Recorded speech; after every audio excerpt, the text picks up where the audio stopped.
Glasgow is an intangible cultural heritage project funded by the Heritage Lottery Fund. That means it's not about buildings or hard heritage objects. It's about the heritage of a people and a culture, and that culture is the show people of Scotland, a very important culture, a very important way of life that for various reasons in recent years has been in decline and is in danger of dying out altogether. So Fair Glasgow has been about trying to address that, bring the importance of that culture to the forefront and to have it recognised more generally, and hopefully to rekindle that way of life for the future so that it doesn't die.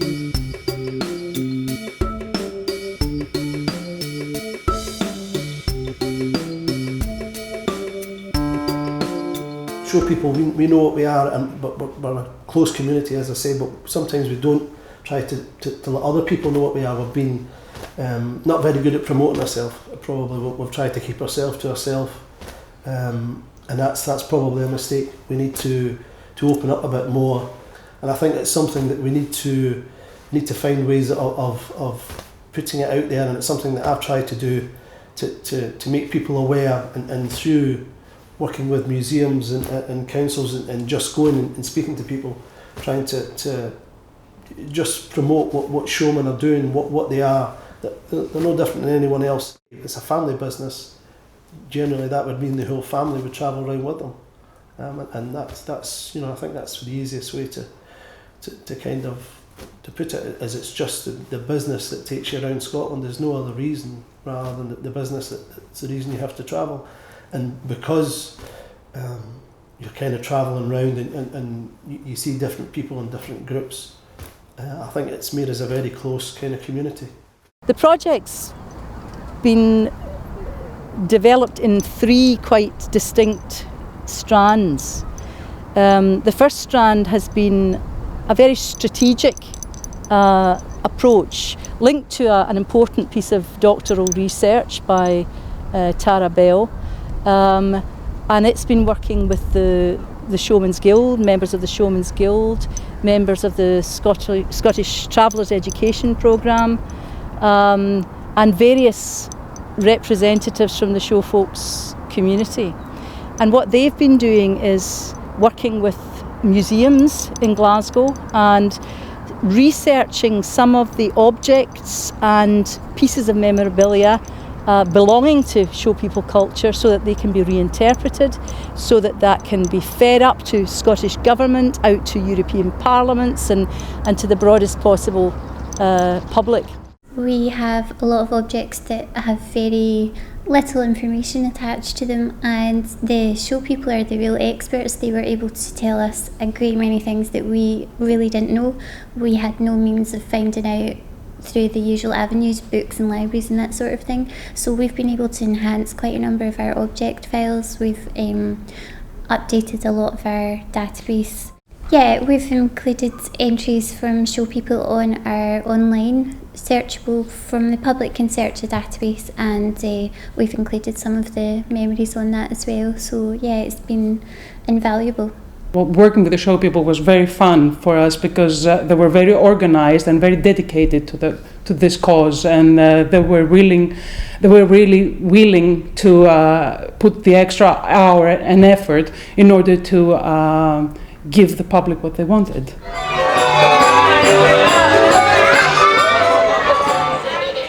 For the last 2 years, I've been working as a researcher based at the University of Glasgow with the Riverside Museum. One of the first things that I noticed as somebody also who's based in Govan for a few years before I started working with the museum is that there's a showman's yard directly across the river. So there's kind of there's an obvious immediacy of neighbours between the museum, which has only been here for 2.5 years, so it's still really the new kid on the block, if you think about it in terms of, you know, the communities around.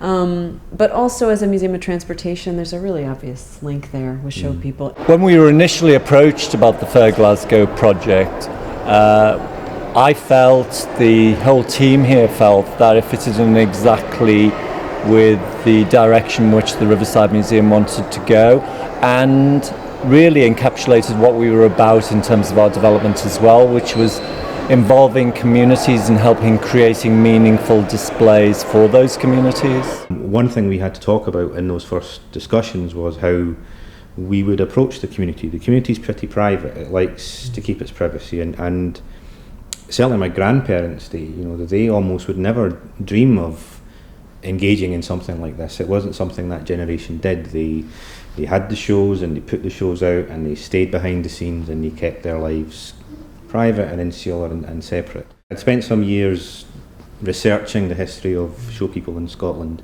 In particular, I made a short film, I'd done various artworks about it, I'd collected an archive, and I'd sort of dabbled in that a fair bit and tried to draw together the historical links and evidence about the community in Glasgow. So I suppose I was someone who was seen as knowing stuff about it. That led to Tara getting in touch, and pretty much here we are a year after or so. Well, there was a bit in the middle. Yeah.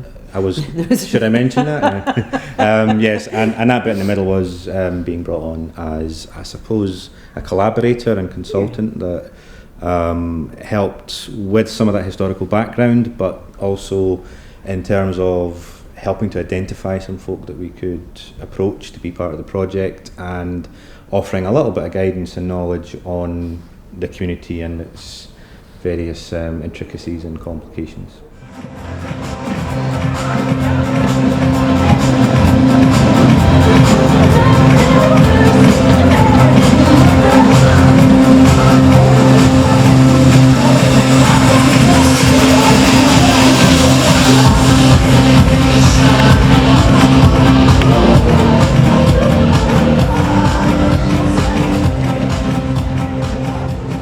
The second strand has been very focused right here in Govan, because while the Riverside Museum, which has some collection of show people heritage and culture, it looks across to Govan, which is has traditionally almost been the homeland of show people in Scotland.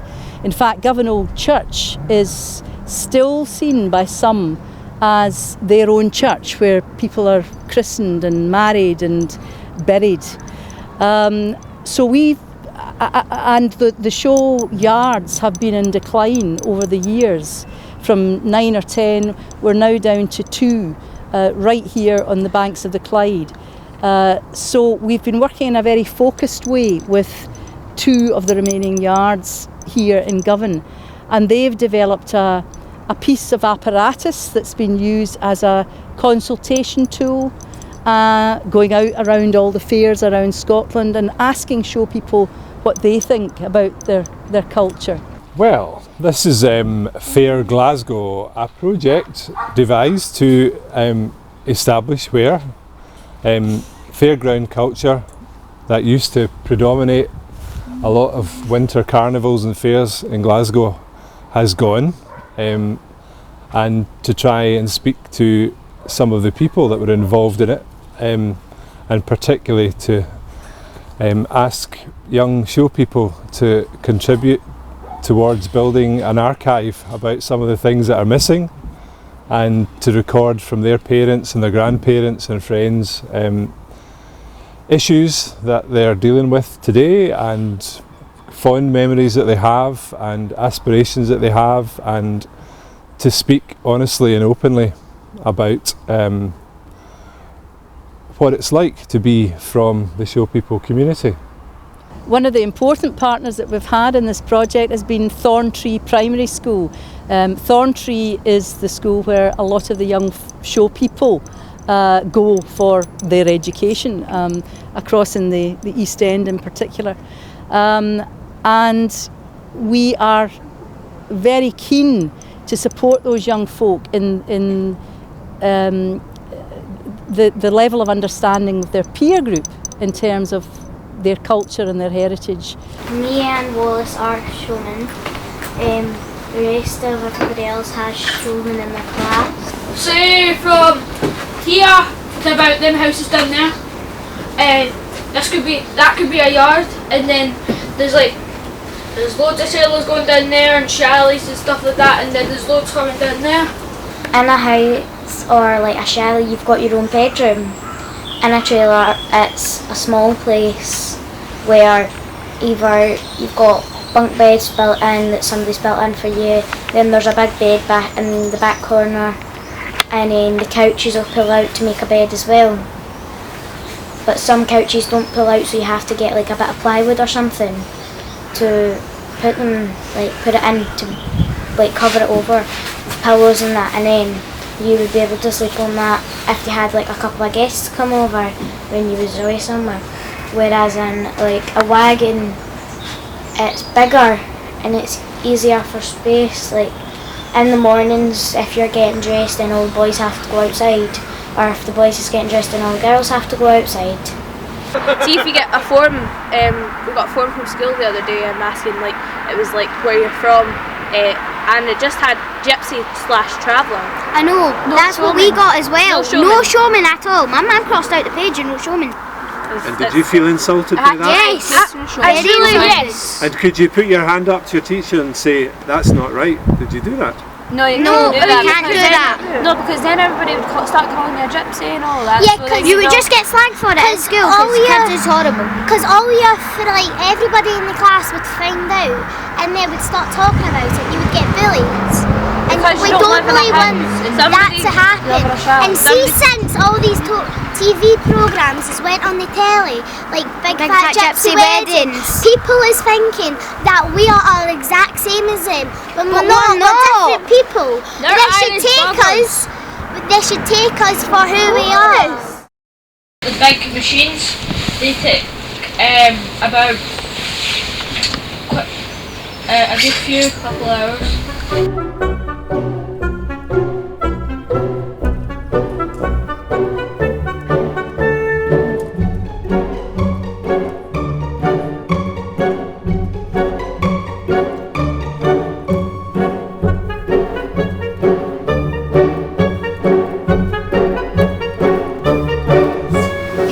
Skills that can be very handy through life. My papa has taught me how to be a joiner, a welder, an electrician, a plumber, you name it. Me and my papa, if we get together, we can do it. No! I kind of know how to do most of them things, but not a plumber.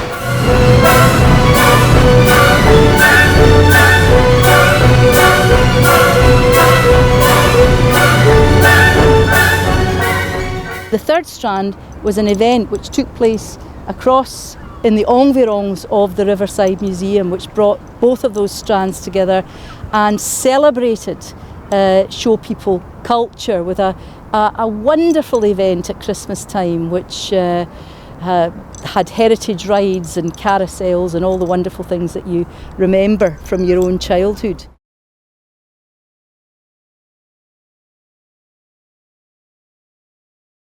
It was very educational event for the public, because usually when you go to a fair you only see the front, the front. You don't see what happens behind the scenes.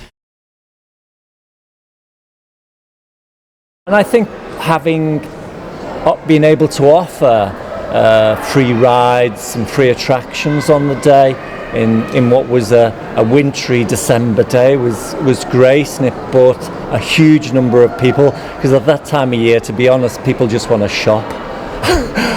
And so it was really great to get people into the museum to discover something different.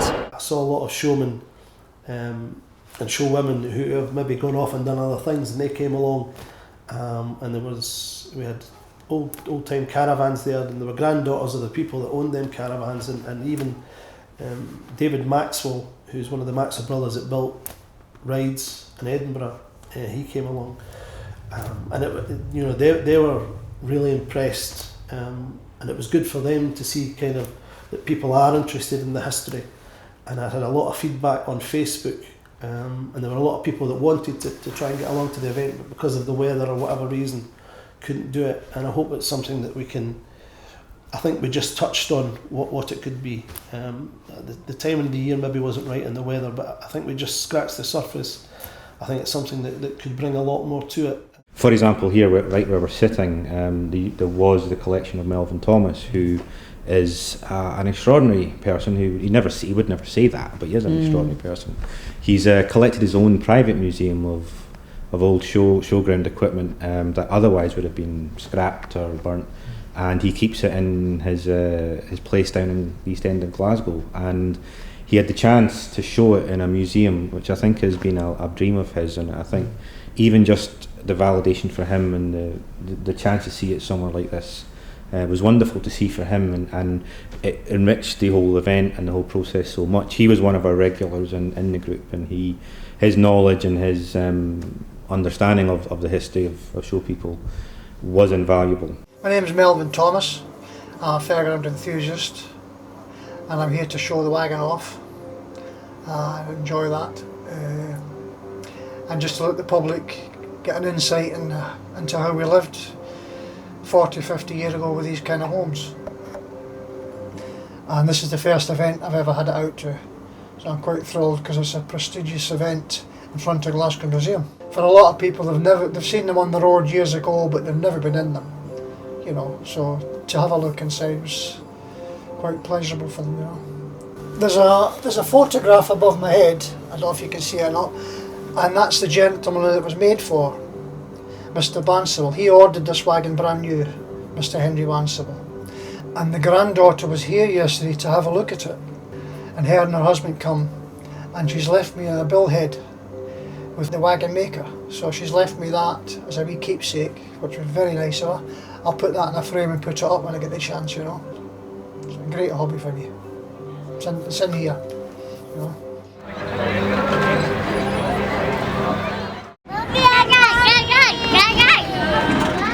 There are many impacts and outputs from this project, some that we're hoping for, some that we know have happened.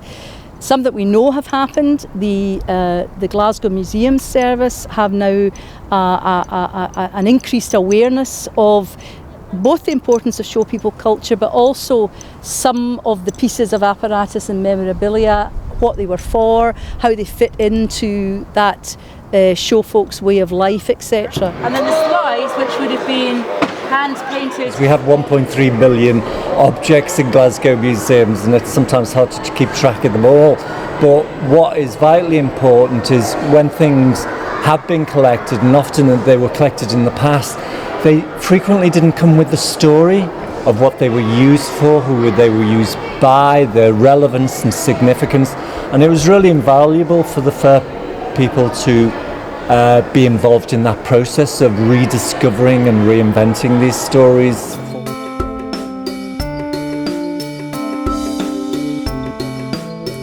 With an increased awareness and understanding of show people culture in Scotland, the trend towards disappearing that culture will be reversed.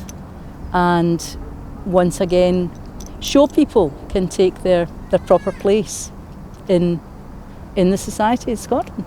The whole thing generally, I think, has been really good. You've got the old, you've got examples like a timeline, if you will, coming into the new, and we've got a few examples of that.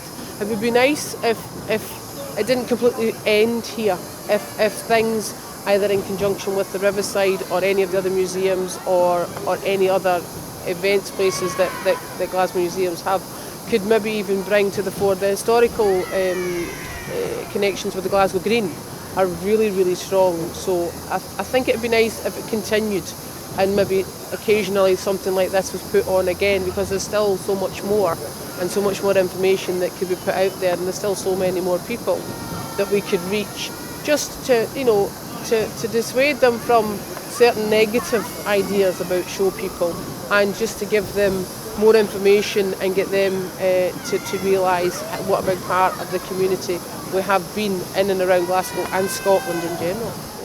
One thing we don't want is just a one-off relationship, as it were, that this to be a one-off event. The whole point of being involved with the Fair Glasgow event was that this would be part of an ongoing relationship, and we're looking forward and planning to what we can do next year, and maybe on a regular basis every year.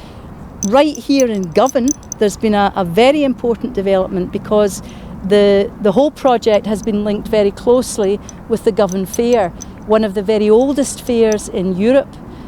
Since 1787, it's been on the go here in Govan, and it's been dying away as we know, along with the fairground culture. So this project has given a massive injection to that Govan Fair. For the very first time, in fact, in over a decade, the fairground is returning to Elder Park in Govan in 2014. So that's a very exciting actual output from this project.